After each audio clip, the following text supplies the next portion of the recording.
Breaking news from the stadium tonight as an anonymous fan foot the bill for 55,000 hot dogs, bringing that sweet tubed meat to everyone in attendance. Free dogs! Yeah! 55,000 hot dogs? What does that even cost? While the identity of this Frankfurter philanthropist remains anonymous, their all-beefy generosity will go down in history. The new Mega Millions. More to win means more to give. How you spend it is up to you. Yeah! For game odds and details, visit sceducationlottery.com. It's Johnjay and Rich. Shoot us a text JJR, whatever you want to say, to 96893. Will Donald Trump be a badass president? We'll see. Until then, here are the 13th most badass movie presidents. Oh, I can pick my favorite right now. Who? Harrison Ford, Air Force One. Boom, that's number one. Of course. Not Jamie Foxx in White House Down. That's number three. Number two is Bill Pullman at Independence Day. But Harrison Ford, badass president. What was your New Year's resolution, Kyle? What's the new resolution? Yeah, so I don't do my New Year's resolutions January 1st. Throughout January, I just keep adding resolutions as I think of them. And so over the weekend, I'm like, you know what?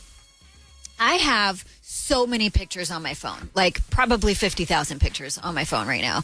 And I don't do anything with them. Like, I've really slowed down posting on my feed because I felt like it was like too much. But now I feel like I should probably just post on my feed because who cares if it's too much? I should just do it.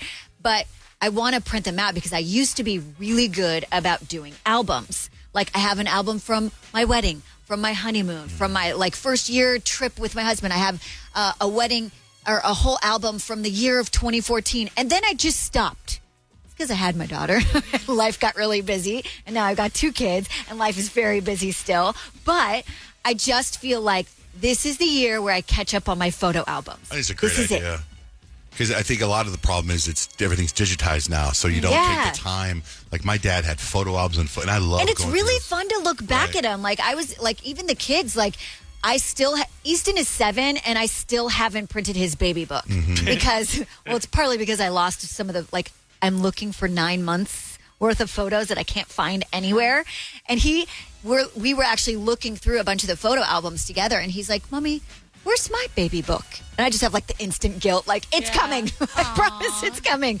But it is really fun to look back on photos that are actually printed, like that nostalgia, where it's like, sure, you can scroll through your phone and look through the old pictures. Sure, you can scroll through your Instagram feed from forever ago. But there's just something different about having an album and being like, oh my gosh, yeah, I remember when we did that. So 2025 is the year where I catch up on all my photo albums. I love that. Do it. You should totally do it. Do you feel like with Facebook coming out and like how you can basically make your own albums that was a reason that you just stopped doing it? Or was it just really because life got crazy? I think it's just life got crazy because like Facebook's been around for a while and I was still doing photo albums when they had their albums. Oh, nice. Yeah. Okay. So I feel like I just need to get back into it. I already started, so I started uploading. I'm like, you know what I'm going to do? I'm not going to try to go way far back. I'm just going to start with last year and then go as far back as I can from there. Cool. But I started uploading the photos, and you can only do 100 at a time. And I've already uploaded, for just last year's book, I've already uploaded 600 photos.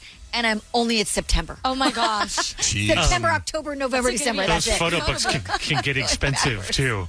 I know. I've done Walgreens is doing a sale right now where they have like 50% off. So I'm going to go take advantage of that while I can. A couple of them. Are you going to do the kind where they make the book for you? Or are you going to do the kind where you print the pictures and put them in the photo album underneath the plastic and all that stuff? It's a digital photo album and then you print it up. So Okay, digital photo album. Okay, got it. So I'm going to tell you where I ate a whole new kind of food. Let me start from the beginning. Saturday, I went on a long 3-hour hike. I'm counting my steps. I already had like 11, 12,000 steps when I was done. And I got up early on Saturday morning. And then I flew to L.A. to go meet up with my wife because my son Kemp is in town because his team is here. They're playing all up and down the California coast. So I'm trying to eat as healthy as I can. Part of my New Year's resolution, part of my life resolution. And there's this restaurant chain that I discovered that I pray comes here. It's called Urban Plate. It was phenomenal. It was the healthiest food, and it was so delicious. And I ate there, and I said to my wife, the game was right by the restaurant. We were by Cal State Fullerton. And I go, when the game's over, we should have dinner here, too, after the game. She goes, that could be nice, but I think we're going to have dinner with the team, is what she said. And I'm like, okay. So we go to the game. It's a nail biter. Goes into overtime. Kemp's team is down by 1. And they put Kemp in with 3 seconds left to hit a 3 to win the game, right? Mm-hmm. But they can't get the ball to him in time, and they lose. Oh. What a bummer. I know. So my wife's like, let's go have dinner with the team. I said, they lost. I don't think they want to have dinner with us. Why don't we go to Urban Plate? I want to have dinner with my son, and I want to. And I'm like, and I'm trying not to be rude because we're in a hotel. There's potential sexy time later. Yeah, and you can't get that if you're rude. No sexy time when you're rude. Because I want to be like, can you? Sometimes I know what I'm talking about, kind of like I do here. Sometimes I know what I'm talking about. And so we drive, and I also want to eat by a certain time, right? I want to eat by 7, right? And it's now after that, and now we go back to the hotel, and she's waiting to hear from Kemp, but what's going on? It's not like 8:30, and we're waiting, and then Kemp's like, nobody can, it's just the team, right? They're going to wherever they're going, and it's going to get Mexican food, and I'm like, I kind of be like, told you.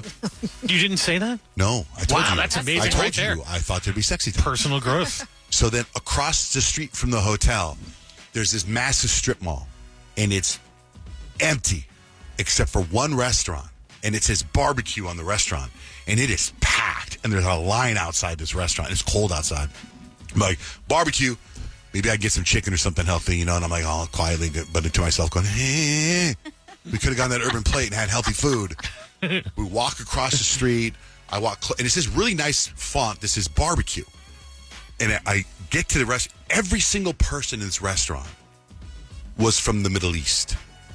And I look at it and said barbecue. And I was like, I wonder what. And this is barbecue straight from Karachi. And I'm like, what the heck? So I walk in, I wait in line. And when it's time to order food, the person's not speaking English to me. And it's packed, which means it must be good food. Yeah. Right? And I'm the only non-person from that area of the world in this restaurant. And I go to order food. I go, hey, can I get, is there a kebab? And the guy's like, no kebab. I'm like, no, what? No kebab? Because they look like kebabs, but they're not called kebabs. And he goes, I just start pointing. Because I go, I want 2 of those, and 1 of those. So I ordered it, and I sit down with Blake, and it's packed. And I look up Karachi, and I think I'm saying it wrong, but it's Pakistan. So it was Pakistani food. Pakistani barbecue. Yeah. Straight Never out heard of of. Karachi. And the only Karachi I can think of was, isn't that Chris Brown's ex? Yeah. Yeah. Right? Yeah. Yeah.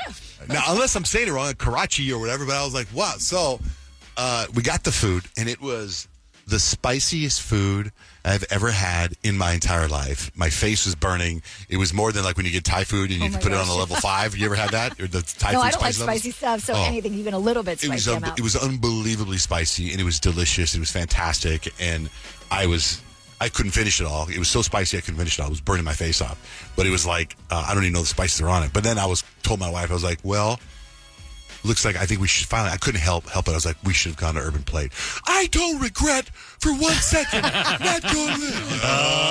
You ruined it. You almost had use it. So then I go to the hotel, right? And I get I was very unsatisfied with my Pakistani food. And I buy a Kind bar from the little shop there. And I go, I guess I'll have this Kind bar. This looks healthy. You're so annoying. Oh, I just couldn't handle it. I was so irritated. But anyway, no sexy time. So Urban Plate, though. If Urban Plate comes to town, if you ever You should open one. I right thought by your about that, house. but I don't do too well with restaurants. That's a good Owning point. restaurants, I've lost my butt on a couple of them. If you went with like super healthy food, though, you'd be more interested. I mean, you could keep your own place in business. Right. But I had a question about the inauguration. I didn't like. My wife she's in LA still because Kemp's got game last night, game tomorrow. I was like in the sauna yesterday, and I put on the inauguration. I happened to catch where he's like, Trump's doing all the things, right? And did you see the one where he was signing the whatever it was? It's unusual to do that, like at a party like that, where you're doing all the presidential things. He's signing whatever it is he's signing. Then he would hold it up and show everybody. Yeah. Did you notice that? I didn't see No. what you're talking about. So he would sign. What was it? Well, These bills. Well, he's got a presidential. I forget what they call them, but like once you sign it into, it's a president. So he would sign. Executive order? Executive order, thank you. He'd have like a marker, and he would sign, and then he would hold up the signature and show everybody, right? Mm-hmm. And then he would sign the next one. So I was watching his hand as he was signing, right? Because I know it's Donald J. Trump. also, when he would turn it around and show his signature over and over again, it's like it's longer. It doesn't make sense. It looks like he's wrote more than Donald J. Trump. He writes Donald J. Trump and then a bunch of other things. Like Donald J. Does Trump. he write out his whole middle name? Like, even if he does, it's after the Trump. That's their stuff. Like, I think it should end on a P. Like, I'm looking at how, like a cursive P or something. I don't think I noticed that. It's the longest signature. It says like Donald J. Trump, and then it's like Esquire. something. Maybe he's writing like President of the United States. Maybe his last name is Trump hyphen something. It's just I could not figure it out. I'm gonna have to Google his signature. Nobody else noticed that? No. No, the only thing that I noticed from the inauguration is the YMCA, and Trump didn't do the YMCA hand motions. I was like, why aren't you doing He the didn't YMCA? do his own dance? I mean, he was doing his own dance, but I'm like, YMCA has a dance. Why aren't you doing the dance?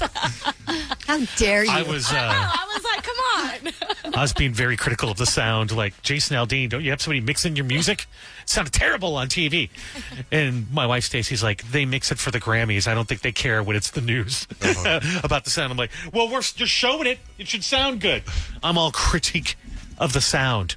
It should be dialed in. It should be. If you're doing a Step into the world of power, loyalty, and luck. I'm gonna make him an offer he can't refuse. With family, cannolis, and spins mean everything. Now, you wanna get mixed up in the family business. Introducing The Godfather at ChumbaCasino.com. Test your luck in the shadowy world of The Godfather slot. Someday, I will call upon you to do a service for me. Play The Godfather now at ChumbaCasino.com. Welcome to the family. No purchase necessary. VGW Group. Void where prohibited by law. 21 plus. Terms and conditions apply. Hello, iHeart listener. We have a confession to make. Both iHeart and this commercial you're listening to right now would probably sound a heck of a lot better on the new Roku Pro Series TV. It's got side-firing speakers that fill your room with sound, Dolby Atmos audio that puts you right in the middle of the entertainment, and the ability to pair seamlessly with your home theater sound systems that already have surround sound and booming bass. If all that sounds too good to be true, it'll sound even better on the new Roku Pro Series. Your hearing isn't better, your TV is. For some of us, personal finances aren't just personal. They include a lot more people than ourselves. Loved ones, neighbors, the communities we call home, and the causes we hold in our hearts. At Thrivent, we help plan your financial picture with the bigger picture in mind. Because even though our business is helping guide your finances, our ambition is to make it mean so much more. Thrivent, where money means more. Connect with us at Thrivent.com. national broadcast. One lottery ticket makes a big difference for our state students. And when I say big, I mean bigger than jackpot big. Since 2002, South Carolina students have benefited from more than $6 billion in lottery-funded scholarships and grants, including the Life, Hope, and Palmetto Fellow Scholarships. With every lottery play, you're supporting our students, and that adds up in a big way. That's why education is our middle name. Learn more at sceducationlottery.com/betteryou.